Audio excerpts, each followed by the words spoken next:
Is, folks, the Brice is right, folks. It's been forever since I've seen you, but guess what? I'm back. I had a quick hiatus, but I'll tell you, this was an interesting weekend. I finally got some rest and relaxation, and what happened is I turned on the news and I hear more about business leaders in Detroit.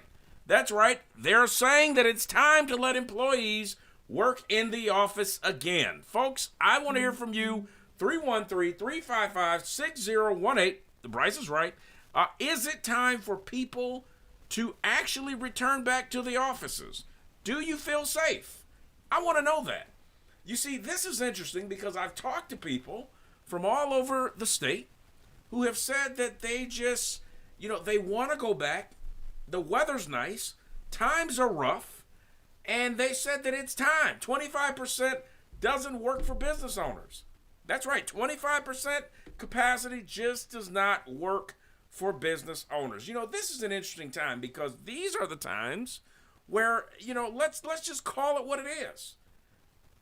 The reality is Donald Trump lost, Joe Biden won, the liberals have taken over Washington, and as a result, jobs are being just cut left and right. And so we can get over this whole conversation about it's safe, because now I'll tell you, folks, I haven't heard one peep about, the severe numbers of COVID-19, they're dwindling. Folks, what's happening is that it's time to open up the businesses. I want to read a little something from the New York Times. It says, from the Detroit News. It says, 6 of Michigan's largest business organizations have signed up onto a letter asking the governor to allow workers to return to the office. The October 14th MIOSHA rules are staying in place till April 14th. A letter requesting the governor to reconsider the mandate and allow employees to return safely to office. That means with COVID restrictions. Folks, that means with the mask. The thing that we continue to wear because it's supposed to keep us safe, even though health experts say that it doesn't. These are the things that are driving people crazy because they want to work. They want to socialize. They want to be Americans again. You see, these are the type of things that we're asking. And I'll tell you, there is no research that shows that this mask is safe, even though they say it is. I'll tell you, this is interesting. We talk about businesses. Let's talk about what happens when you work from home. Many people have called into the show, to the Brice is right, and they've said that, I'm being given these computers to go home and set up, but I can't set them up, but I'm being expected to do the work. These are challenges that people have. They're not techies, they're hard workers. And then the other part is, now we're looking at, what happens at home? You've got distractions, you've got the TV, you've got kids. Maybe, just maybe, this is a benefit. It's saving you gas money. That's a benefit that comes out of that. It's giving you more time at home with your family. Depending on what kind of family you got, that's also a benefit. And so now, folks, the American people, Michiganders, are saying it's time to go back home. I want to know what you think. 313-355-6018. This is the Brice is Right. We're talking about, is it time to go back to work? Is it time that the offices opened up? Is it time that the Democrats govern on policy and stop worrying about the Donald Trump? Trump is not, he's gone. There is no more Donald Trump in D.C., folks. This is the Joe Biden show, and this is the Democrats running the show. And now, as a result, they're saying, the governors, Democratic governors that is, they're saying we want to go back to work. Let me just read something from the Detroit News. From Grand Rapids to Lansing and Detroit, empty offices buildings have a damaging impact not only on productivity, innovation, but also on mental health. But it also puts a strain on the economy. Some downtown businesses rely on businesses from office workers, including restaurants and shops. Many are suffering from most office workers are kept home. It's interesting when you talk about working from home, and I've worked from home probably for the last, 12 months. There's a mindset of working from home. When you go to work and, back in the day when things were normal, you'd get up at 6 a.m., you'd have your breakfast, you would go, gas up, You'd get in your car, you'd go to work, you'd socialize, you go to lunch, you hang out with, your coworkers, you do your work, and then you got in your car and you went home. Folks, that's called life. That's called the American way. But now, because of COVID, the pandemic or plandemic, whichever one you agree with, this is no longer that life. The life now, for some, is you wake up in the morning, you have the crud in your eyes, and literally you wake up and you might brush your teeth, and then you go turn over and you get on your laptop or your desktop or whatever setup you have, and then you work, in some cases, more than 8 hours, and then you turn around and you eat, and you continue to eat, and then it becomes a habit where then you get what I call the COVID-15, or in my case, you get some of the COVID-22. Folks, we've got to change it, and I think it's time. I think it's time to go back into the office. It's time to go back to social distancing and take off the mask, as they want you to wear. And it's time to be Americans again. People continue to say that, we want to, we want to be safe. And folks, if you have the virus, if you have symptoms of it, get the vaccine. You should. I encourage it. But if you are not showing symptoms, and if you feel healthy, and if you go get tested and it's negative, continue to live your life. Be healthy. Try that for a change. Work out. That thing that we used to say, jog. These are the things that continue to make us healthier. One thing that COVID-19 has done is it's made people more health conscious. We should have been health conscious. But now we're talking about the fact that some people are saying, I've got preconditioning conditions, I'm sick, and all this other jazz. Folks, the reality is it's time to get healthy. Forget the vaccine. Forget all of the, the shots and the Moderna and the Pfizer shot. Folks, go work out. Eat healthier. Literally, go for a jog. These are the things that make us much more healthier. So, folks, I want to go into, we got a couple guests coming later, but I want to go into this conversation. There was when we talk about working from home, this has a big impact on the economy. What does that mean? Deadline Detroit talked about the fact that, business retail, which was already struggling, is struggling more now than ever because the reality is leases are up. We don't need to go back in. That's impacting real estate. Already fragile economy, Detroit. One is the Fisher Building. Some have said a high-rise gym that once rolls over the new center area is now losing money. Folks, even though it's saving you money, this staying at home, in some cases, it's impacting the economy. That's right. The things that keep buildings going, the things that turn the lights on when you go to work, parking structures, all this, it's damaging. It's the opportunity cost, folks. And then off of that, folks don't want to be home. They want to be at work. They want to be out in the public. They want to be in places of social. They want to see their friends. But that's why it's important that we have this conversation.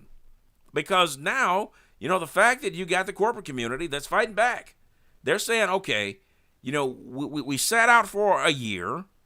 We didn't see our friends for a year. We didn't see our families for a year because the Democrats said that, this COVID-19, it's a problem. It's a pandemic. We need to be safe. I get that. But then now what happens after January 19th, all of a sudden, there is a different conversation. When you turn on CNN, they're talking about the impeachment trial, which the Democrats lost, by the way. But now the conversation on COVID-19 is starting to suddenly dwindle. Now, one would ask, well, why is that? Why is the COVID-19 conversation not as severe as it was in 2020? Could it be that the Democrats won offices? And now that fear is no longer there. Could it be that now that the left controls the White House, the executive branch, the judicial branch, the legislative branch, could it mean that now they got what they want? The Great Reset. It's coming. No, it's here. You know, when they talk about, in the article, it says offices can mandate masks, clean thoroughly, do daily healthy checks, and require social distancing to help prevent the virus. So, folks, let's be clear. We had it right the first time. There are other things that we can do. You want to be safe? Stay 6 feet. Clean your area. Clean your hands. There are other things we can be safe. We have to be grown-ups about this, folks. The corporate community is hurting. Last week we had the owner of La Crepe, Mr. Williams, who talked about the fact that literally on his block there were 10 businesses and now there are 3. Folks, that's somebody's job. That's somebody's meal ticket. That's somebody's a tuition for their kids. Gone. And what happened? Let me just tell you what happened in Lansing. The governor's office said in a statement that state leaders will continue to review the data, which we still have not seen, release the data, and update state restrictions accordingly. Let me just go into the quote. It says, and I quote, came from the governor's office, while we always welcome feedback from stakeholders, that's called the American people, you know, those people who actually cast their votes, the health and safety of Michigan residents is our top priority. We are all anxious to return to life as normal, and that's why our administration is laser focused on passing COVID-19 relief to ramp up vaccine distributions and testing. Now, we know that, but it says then to support small businesses and get kids back in school. But last time I checked, kids are back in school, some of them. And supporting small businesses, you can't do that, Governor, Madam Governor, with 25%. 25% capacity. It doesn't work. It doesn't work. I mean, you know, the things like skipping the tables and the chairs and cleaning, making people wear their mask until they sit down and eat. These are things that worked. 25 capacity does not work. Now the question, folks, is when will most employees return in person to work? So I'm glad you asked. You know, the governor responded to that. She said, there was an issue that said there was a survey from business leaders from Michigan that shows that most executives believe that their staff will return to work in the third quarter of 2020, but most employers expect to have more than 20% of their workforce drop off or work remotely. Folks, we cannot continue living like this. It's time to remove the COVID shackles. It's time to go back to work. Be safe, but go back to work.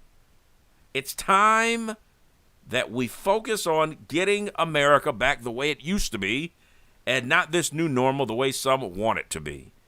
So, folks, the time has come to pay the bills. I want to throw up a couple of highlight numbers. You are watching WJZZ Cool TV, the coolest station in the world, streaming live on Facebook, YouTube, Twitch, Periscope. Please like, subscribe, share, and comment. This is The Brice is Right. Call in. I want to hear your thoughts. We're talking about, do you feel safe going back to work? That's a real question. 313-355-6018. The Brice is Right. We're talking about, do you feel comfortable to go back into the office? You know, business leaders are starting to unite. You know, the president of Domino's, the president of, one of the presidents of one of the business leaders said that Michigan's large employers are planning to return to work in person, but still hesitant. We get it, folks. We get it. We just came back from COVID-19. We understand that these are the things, you know, this is called playing politics, weaponizing COVID. You know, we don't know. We don't have the facts. But what we do know is that the numbers suddenly have changed.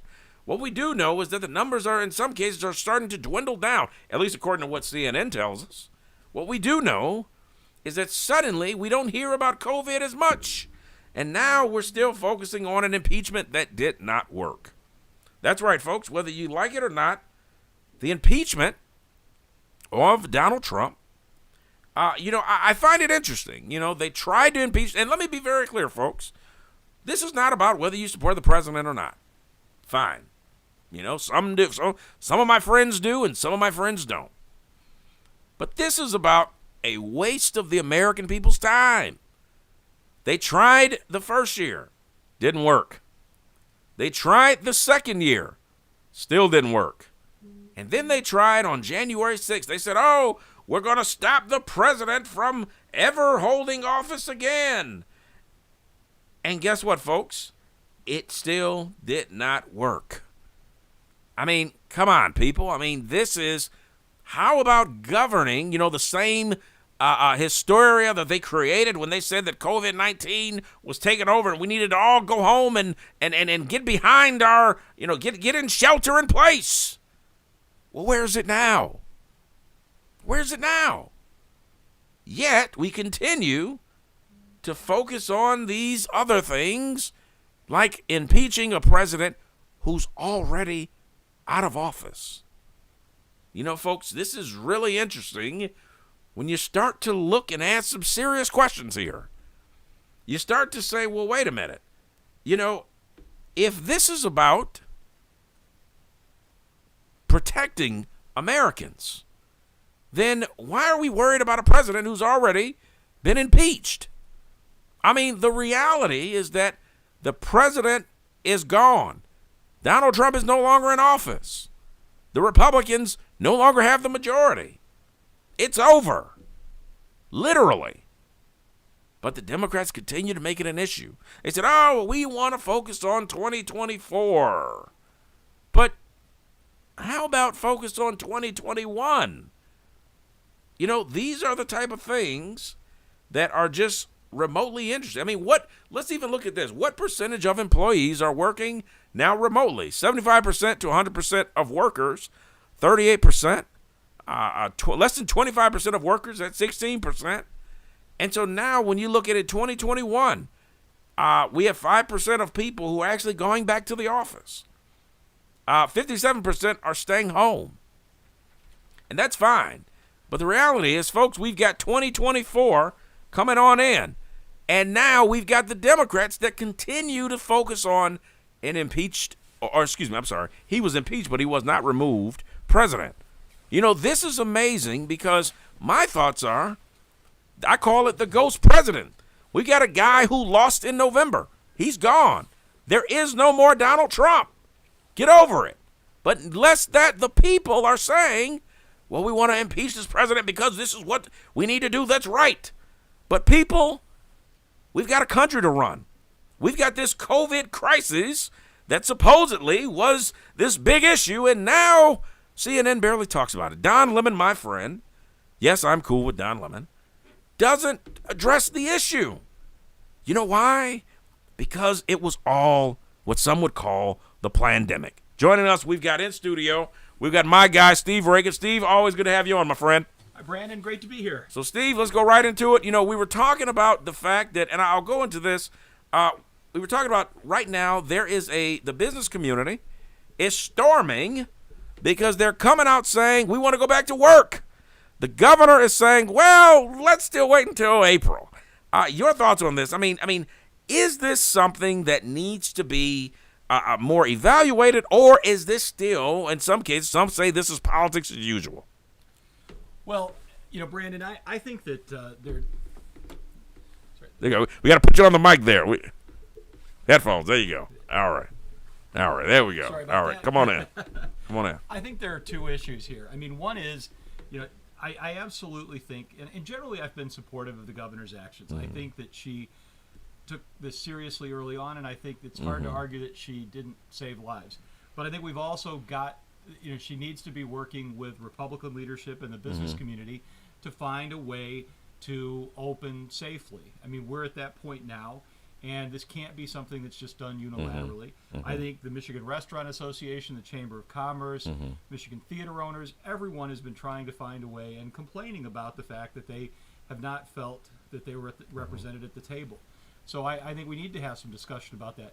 But I also think another issue is that it's not the thing that's keeping people away from offices right now, that's keeping people away from restaurants, isn't the governor's limit on capacity. How many times do you drive by a restaurant today and see a line of people out there because of the 25% capacity? Before she closed in November, how many people did you see, that were turning people away because of the 50% capacity?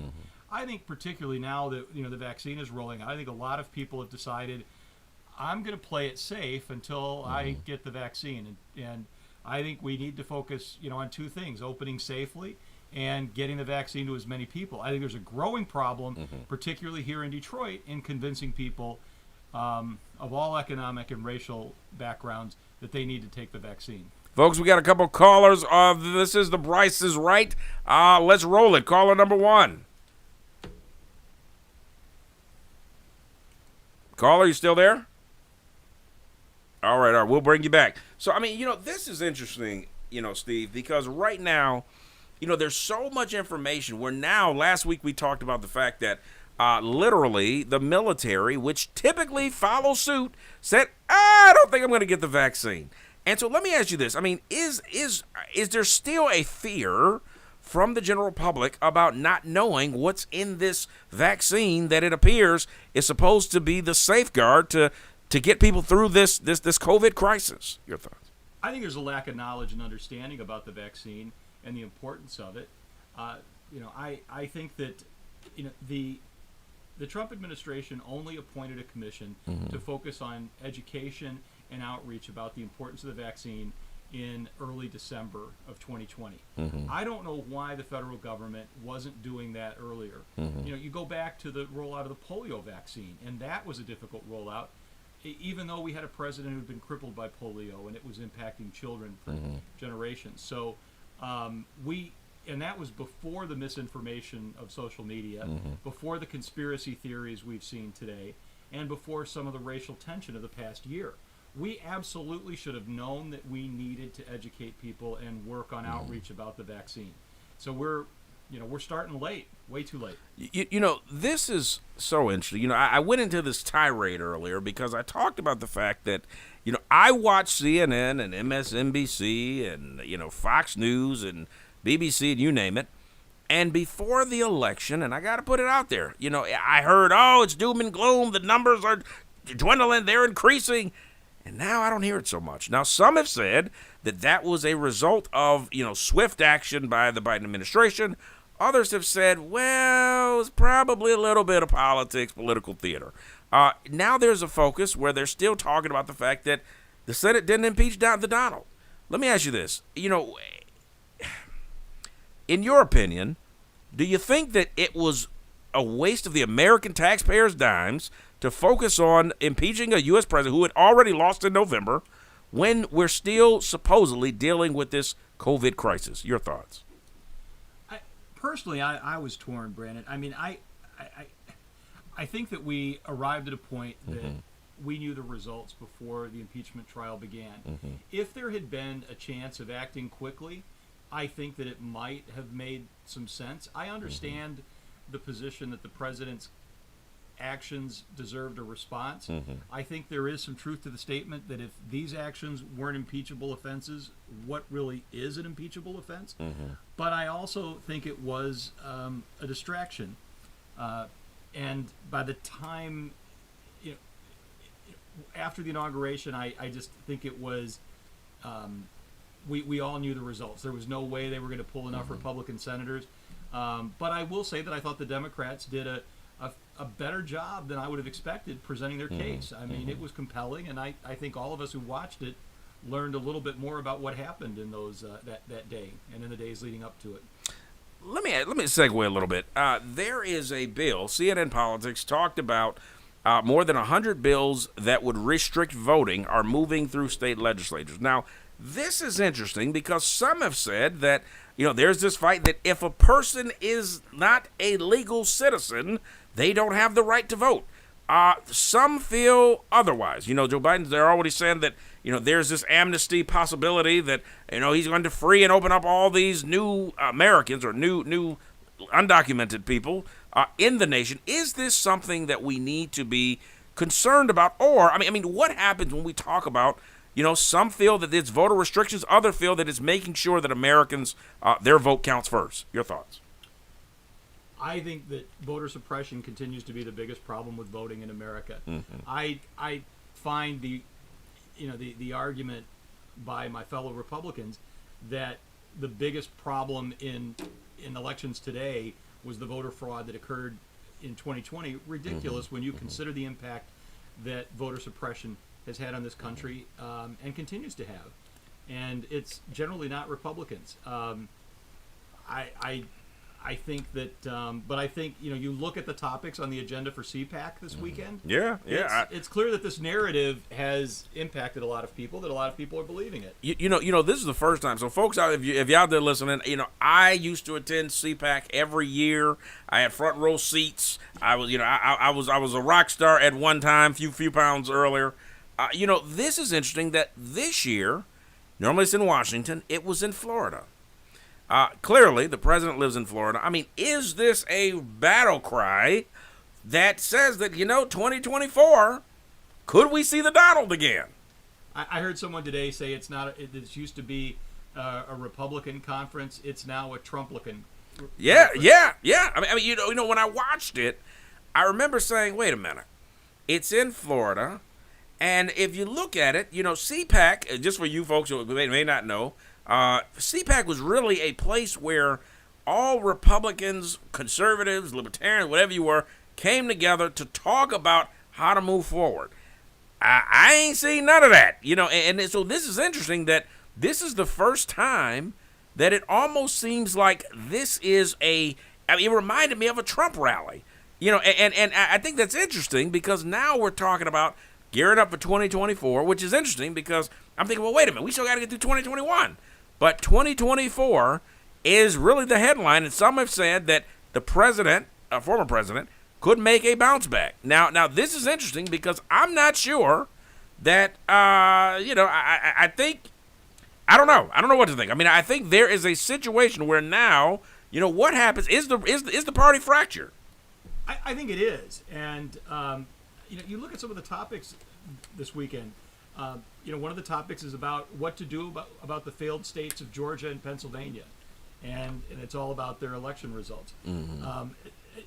The big topic of conversation is going to be, from everything we're hearing, mm-hmm. is going to be a rehashing of the 2020 election, and look, I think if you're a Republican leader, what you need to be mm-hmm. concerned about is not that the election was stolen. You need to be concerned about why we lost that election, why mm-hmm. that election was even close. Because mm-hmm. I think, money was spent badly in that election. Mm-hmm. I think the president's mm-hmm. behavior in the last around COVID and just simple personal behavior. We watched the debates. Yeah, that was when you look at how close the election did end up being. I think mm-hmm. it's clear that some some simple different actions could have created a much different result. I was honestly surprised that it was as close as it was. And it looks like the topic of CPAC is going to be rehashing that and setting, a lot of the potential leaders of the Republican Party seem to be staying away from CPAC this year. I saw that. So, folks, we got to pay the bills. This is The Brice is Right. You are watching WJZZ Cool TV, the coolest station in the world, cooler than a polar bear's toenails. Streaming live on Facebook, YouTube, Twitch, and Periscope. Please like, subscribe, share, and comment. We're talking to Steve Reagan. Steve, let me ask you this. So now let's segue a little bit. Before you came on, we were talking about the fact of, do people feel safe going back into the office? And this is an interesting question because now they're talking about the real estate market is struggling. It's dying. Folks aren't going to the office. Lights get paid. Lights get cut. The bills got to get paid. Is this a real estate fiasco that's upon us? I think in the short term there are going to be some problems. I think long term, no. I think there is going to be an adjustment. I think a lot of companies are going to decide that they a lot of companies, in particular, that didn't accept job sharing, working from home, hot desk, office sharing. I think a lot of them are going to revisit those issues. But I also think, as I talk to people in the business community, I think there is also a concern about, now that we've been through this for almost a year, how do you maintain corporate culture when people aren't interacting? How we built and designed offices to create collaborative spaces for people to come together. Do we truly want to abandon that idea that there is a magic, that there is creativity that occurs when people interact face to face? I think we've learned that there are some great things that can be done by Zoom, and there are some things that can't be done well. So I think over time there is going to be a shift back to that. We're going to find the right balance. But in the short term, I think there are going to be problems. There's also this argument that I've heard a few people make that if you look back at the what happened after the Spanish flu, we ended up with the Roaring '20s. That at some point, that's true, a light switch gets thrown and people get comfortable going out again. You know, Steve. This is why I agree with the American spirit and the American dream, because we find a way out of no way. There's something in your article in the Detroit News that says prior to the pandemic, 25,735 people worked in the area and were potential customers, according to the platform, and the theater itself would attract thousands more people, and it's completely dead. I mean, this is a time of innovation. But here's my concern. And I say this jokingly because, I wear the mask, we all wear the mask, but the question that I have is that when we talk about the fact that we're working from home, we've got people who have never worked at home before. It's something new, but now it's this technology phase. Is there a gap between what some would consider, the elderly versus, the older adults, the what do you call them, the baby boomers? Are they struggling in this new economy, in this new normal? I think that there are. I don't know. I don't know that it's an age issue. I think some people are more comfortable with technology. I have seen people of all ages embrace technology. I think people forget that grandparents were one of the first groups to start after young people to embrace Facebook. And if you look at when they did, it was when their grandkids went to college. When their children began having grandkids. So I think in fact, it's funny. I was just watching an interview with Prince Harry today, talking about how he Zooms with the Queen and Prince Philip, and and regularly. And I think we've all experienced this. I mean, some of us, we've seen people who I've seen young people that surprisingly haven't used technology as well as they could. I think we've all heard the complaints that school districts weren't prepared for this. That many school districts, had to, teachers weren't prepared to use distance learning technologies, to use simple office tools. So a lot of people, there is a gap. I don't think it's necessarily an age gap, but I think there is a skills gap. Let me ask you this. We're going to take off the gloves in the next half an hour. Where do we go from here? I mean, right now, we've got a situation where we're in big doo-doo. I mean, when you look at the direction the country's going, the corporate community, the politics, I mean, it almost seems like 1984. It almost seems like we are in a lot of trouble as a nation, and no one's talking about it. Or maybe they're trying to forget about it. Your thoughts? I mean, where are we, Steve, right now? Is the nation in trouble? And if so, how do we fix it?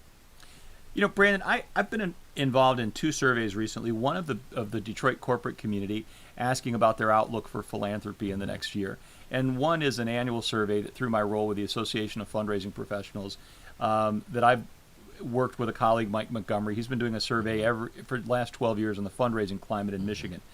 And as you know, at the beginning of this crisis, I think everybody thought that philanthropy, the contributions to nonprofits were going to be devastated by the economic impact of COVID. Surprisingly, they were not. They actually went up in this past year, particularly those organizations that were doing work directly related to the COVID response actually saw, in some cases, huge increases. But once again, our community responded. The outlook from the Detroit business community is actually pretty positive, and the Detroit nonprofit community for the next year. And I think this is just one of those things where it shows that we do, as a nation and a community, overcome. I think there's a lot that's come out of this that's incredibly positive about how we've come together. I think there is also, though, this troubling question about where we have been fractured and divided as a nation. My personal opinion is that we need a leader that can start to address this. We need someone who can start to talk about being a leader, not just for the people that support them, but for everyone. That's what I think is missing from our political leadership right now on both sides of the aisle. Someone that, I mean, and I'll give, President Biden, I think, knowing that this is a problem, has, at least in terms of rhetoric, addressed it a little bit. But at the same time, promises of an administration that had a few more Republicans represented within it hasn't really occurred. I think that we need someone who can start to talk about being an effective leader for the entire nation. And let me ask you this: when you hear that Biden's last 3 weeks, 2 months, has really been this push on executive orders. I believe it's 42 at this point.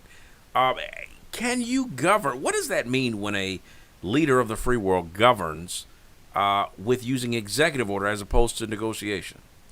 Well, this is one of the questions. I mean, if I were ever had a chance to interview President Obama, this was one of the questions that I would ask. You go back to the Clinton administration when he lost the midterms in his first term, and the Clinton presidency moved to the center at that point. And I think you can argue that that's when they began to get more accomplished. And, that was also a time of Newt Gingrich's leadership. It wasn't exactly cooperative leadership from the other side of the aisle.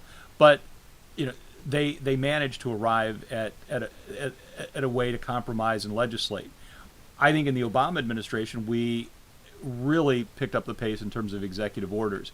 And arguably part of the reason was a sense that Republicans wouldn't work with him. But we seem to have devolved into this situation where presidents govern by executive order, not actually trying to find and sell a policy to Congress and to the American public. I mean, you remember those days when Ronald Reagan would go on television and would make his case for a policy and would win, the Congress over. But Steve, and let me be the first to say, I am one of the biggest Ronald Reagan fans because the guy just got it. Okay, he just got it. Donald Trump is no President Reagan. I mean, and neither's Joe Biden. Neither's Joe Biden. I mean, so what makes so this is interesting because what makes a leader good versus great? And we haven't seen too many great leaders in the free world. But in your opinion, what's the difference between a president? What are the things that you look for from a commander in chief that makes a good commander in chief versus a great commander in chief? Your thoughts? Well, I think we've seen that what makes an effective commander-in-chief certainly in modern history, is that they've got a fairly clear vision of what they want to accomplish. They have a limited amount of time to do that in, and having some clarity around that's really important. I think when you look at presidents who've been successful, that's been a key part of it. I think that the other piece that's becoming more and more important, and I think we did see this in the Trump administration, is an ability to speak directly to the American people. Social media and technology are certainly making that easier than it ever was. I mean, we were talking about Ronald Reagan, and I think in some respects he was the first modern, the first modern president of this communications era. But now you look at social media, and that's put a different emphasis on it. But I think what's going to make a truly great leader is, what was it Eisenhower said? Politics is like bowling. It's what occurs between the gutters. That at some point, we got a lot of gutters. Yeah. At some point we need to move beyond governance by executive order, because I've heard people criticize that so much of Biden's first month in office was executive orders. Well, of course it was. He was having to undo the executive orders that were done in the first month of the Trump administration. But Steve, that's the problem with American politics, is that why not first evaluate and say, hey, what works, what doesn't? That's the problem. And I want to segue to this topic on just public schools. So right now, Detroit public schools are preparing to go back. Some are saying that this is too soon, too early? Your thoughts on this? I mean, these are the same kids that in some cases, they said they felt pressured because some of these kids didn't have simple things like laptops. They didn't have, in some cases, in some unfortunate cases, they didn't have electricity. I mean, this push to go back to school, is this the right time for DPS students to go back to school, or is this because the reality is that Detroit's not prepared, it wasn't prepared in the first place to be virtual? Your thoughts? I think they either need to come back to school or they need to come up with a really good plan quickly on how to support the kids that aren't adapting well to virtual learning. For some kids, that can manage their time themselves, virtual learning has been fine. I've seen some kids flourish on it, but for a lot of children, it's not working, and there's an education problem, and I think there's also a growing mental health problem. There's a problem around the issue of a lack of supervision. I know of kids that are home alone much of the time during the day that are at an age that they shouldn't be. Now, I will say, I think in some respects, COVID has been an equalizer between Detroit and suburban districts, because I think there are some wealthy suburban districts that have done a much worse job of responding to the COVID crisis than Detroit. Now, maybe part of that is because Detroit knew they had an educational deficit to begin with, and that the problem would be even greater if they ignored it. But I think Detroit and the organizations that have supported and worked with the district have really stepped up well in terms of providing support services for students who didn't have parental supervision, in terms of providing technology access. There are some wealthy school districts that could take a lesson from what Detroit's done. But I'll also say that I think public education in Michigan, and generally around the country, but I think especially here in Michigan, was too far behind in creatively using technology. Let me ask you this, Steve, how will this now, like I said, the last pandemic we had was in 1918, literally almost 100 years ago. How has this changed, not only the way we do business, but the way kids are learning? Is this going to change forever the way our students learn? And is this the beginning of the end of the 9 to 5? I think it should. And I think, by the way, that's, for too long here in Michigan, I think, and I think some of this is the strength of the MEA in this state, our public education system has not embraced anything that challenges the traditional model of kids in school every day, from the morning to the early afternoon. And, you look at, there are some creative ways I think we could have been using technology all along, and that we should have been better prepared for this. We certainly should have known about children that didn't have access to technology at home. It's that piece of this was just shameful. And even by the time we hit last summer, when we knew that this wasn't just going to be a 2 or 3 month problem, we still hadn't made much progress in figuring out how we were going to address those problems. Folks, this is the Brice is Right. We are talking to Steve Reagan, my man, political strategist of the Hope Networks. Folks, we're going to take a quick break. We got to pay the bills. You're watching WJZZ Cool TV, the coolest station in the world, cooler than a polar bear's toenails. Oh, hell. Streaming live on Facebook, YouTube, Twitch, Periscope. Please like, subscribe, and share, and comment. This is the Brice is Right. If we want to call in, folks. Let's wait for those digits to come in. 313-655-3018. And, folks, we are talking about, I want to hear from you. Do you feel safe going back into the office? Honestly, we want to hear from you because, folks, I want to hear, do you think that it's safe, or do you think that it's been past that time? It's time to go back in. It's time to socialize. It's time to be American again. Call in 313-655-3018. Last topic, I want to get on this. So right now, Michigan is expecting to receive record shipments of the COVID-19 vaccine, and some are saying, maybe I'll wait, maybe I'll take it. Let me ask you this. Why, when you think about these shipments, some have said in some cases there are some places that have more, some places that have less. What is the situation when it comes to these shipments in terms of if we know people that have it, why are we not getting it to them in ready time? And do you believe that the numbers are actually dwindling? Your thoughts? When you say the number is dwindling, you mean the number of people with COVID? COVID numbers. Yeah, I mean, I think the numbers are positive. I think from everything that I'm hearing, there's still a lot of reason for concern as new variants, continue to get some traction. That it's important that we get the vaccine out as quickly as possible, get people to take it, and get them to continue to follow some reasonable social distancing guidelines, since the vaccine doesn't necessarily prevent the spread of COVID. I think, you mentioned earlier that COVID has sort of disappeared from the media as a topic. I don't think that's true. I think that the topic has changed a little bit as some of these numbers have dropped, and also, part of the narrative is that hospitals and physicians have gotten much better at the therapeutic response to people who have COVID. I mean, we've got treatment guidelines now that we didn't necessarily have 9 months ago. So people are faring better under COVID. But I think that I think the narrative now, I mean, the topic that we're hearing about in the media is the failure with the vaccine rollout. I think Biden's gotten a little bit of a pass because he has, of course, like every president, gotten a little bit of a honeymoon. How do you blame him, for a rollout that's been pretty, poor in the first month of his presidency? Now, I think if three months from now we're still experiencing this, I think he's got to answer for that. But it does seem like they've really ramped up production, and I don't think you can overlook giving some credit for that to Trump.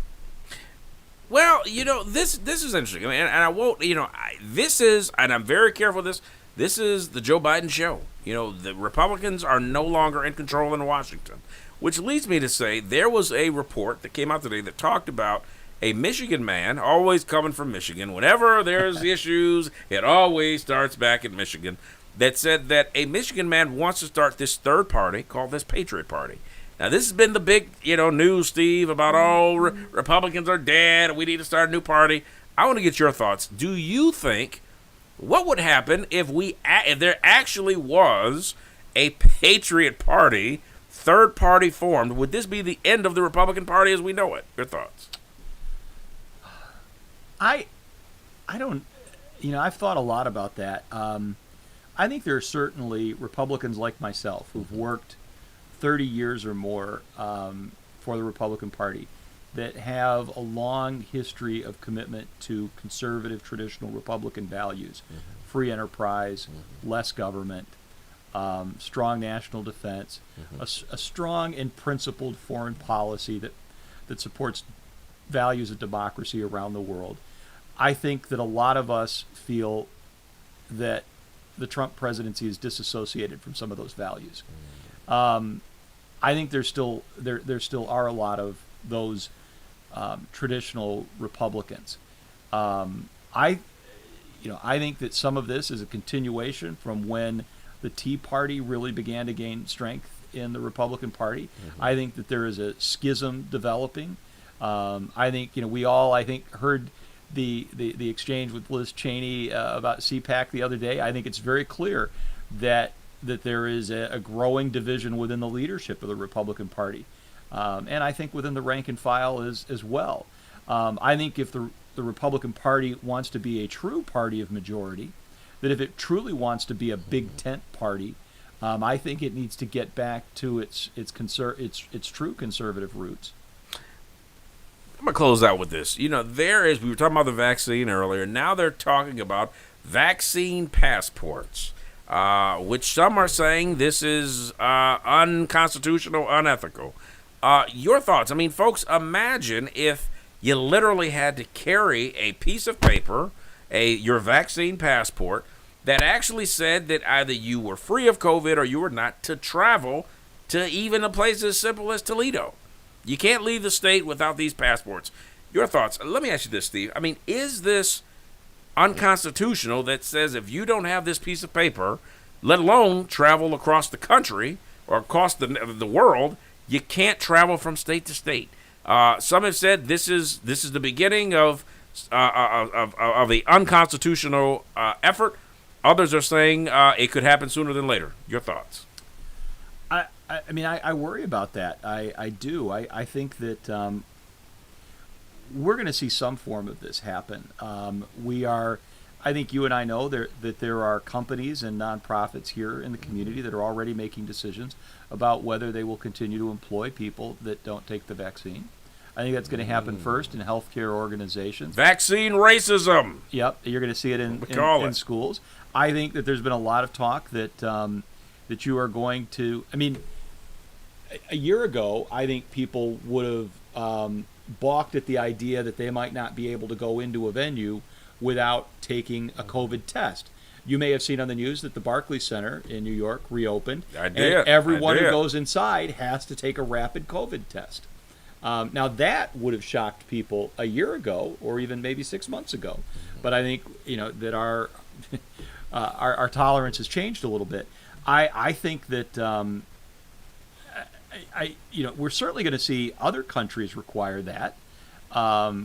We've already seen them, and we're requiring a clean COVID test to enter the United States. I think that the real test is going to come in a few months when the vaccine is widespread, and we're sort of sitting there.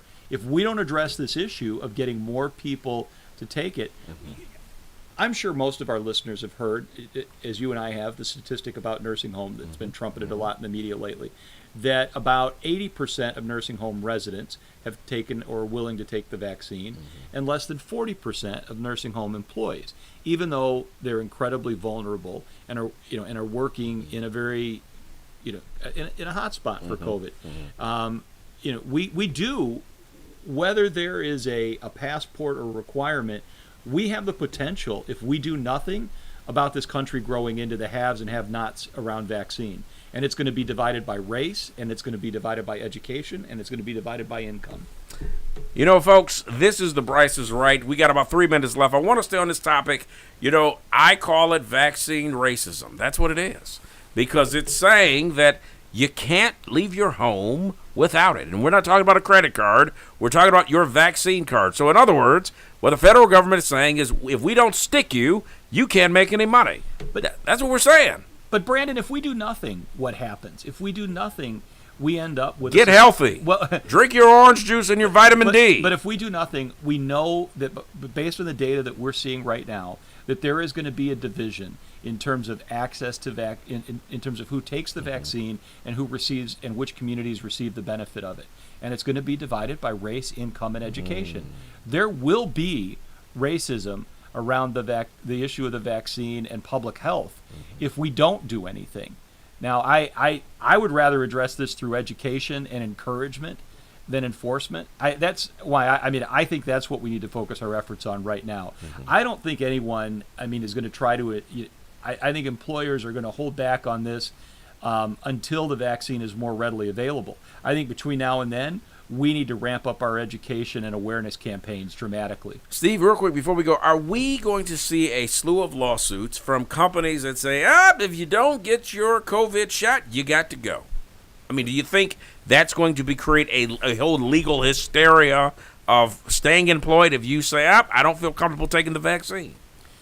I think it's going to be an issue in certain environments. It wouldn't be surprising if healthcare and education required that for certain types of jobs. I think that one of the questions is going to be what happens with health insurance. Is there a separate deductible, a higher copay if you take the vaccine versus not? Do some health insurance providers drop individuals who haven't taken the vaccine at some point? I think that's going to determine a lot, I think, about what companies do. I think the first places to watch this are going to be education and healthcare. And I think where they go, I think you'll see other industries start to follow. Folks, I want to thank my guest, Steve Reagan, political strategist, and my guy, Matt. One thing I just want to plug. You talked a little bit about issues of legislation around voting rights. There is a really great book if anyone wants to learn a little bit more about the complicated issues around voting. Aaron Geiger Smith is called "Thank You for Voting," and it really looks hard at some of the data, and there's some very interesting data around voting. And if you're really serious about this issue and want to learn about it instead of just passing along misinformation, I encourage people to read it. Folks, check it out. This is the end. Zip, zilch, nada. I got to go. This is the Brice Man. This is the Brice is Right. I want to thank my guests, Steve Reagan, political strategist, and with the Hope Network. Folks, the bottom line is stay woke. Stay woke. Don't get the vaccine unless you need it. Because the reality is, I want you to question everything because that is a true patriot. Cameron, take us out. See you next week.